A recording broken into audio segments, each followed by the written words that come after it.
Alright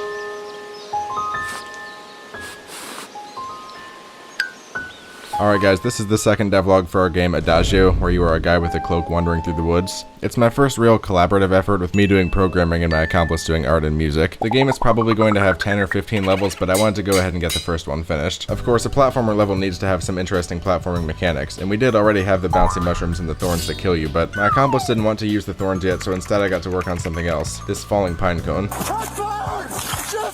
If it hits you, you get crushed, and if it hits the ground, it becomes an obstacle you can walk on. It has a trigger that you can move around, so that you can vary where they fall and make it seem random. Why not just make it actually random, you ask?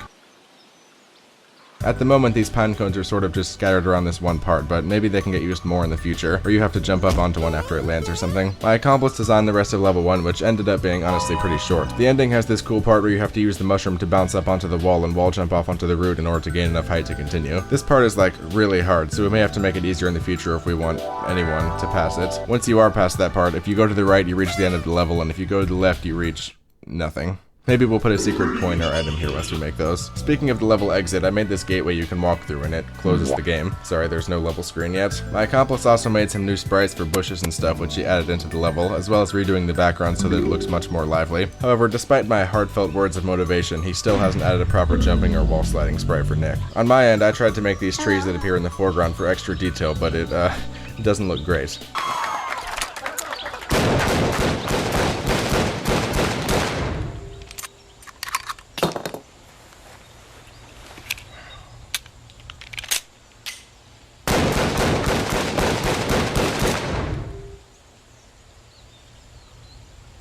I took them out back and shot them, but they may reappear in the future. And now what you're all here to see, the NPCs. We wanted the forest to be populated with a few creatures here and there to make the game more interesting. We have some cool ideas for future encounters, but the first creature we made was an owl called Potu. The plan is to have him appear mysteriously before you talk to him, sort of like Stan's Undertale, before you eventually talk to him and realize that he's not actually a threat, he's just a silly little guy.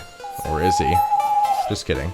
Probably. For now, he's just chilling in the level. When you walk up to him, it starts a conversation with a few lines of placeholder dialogue.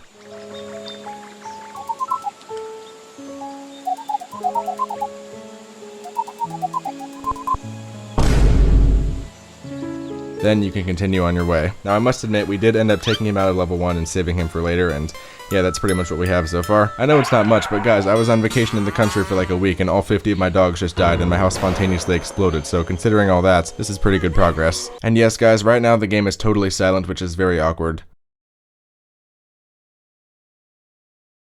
But that will be addressed in the next devlog. See you then.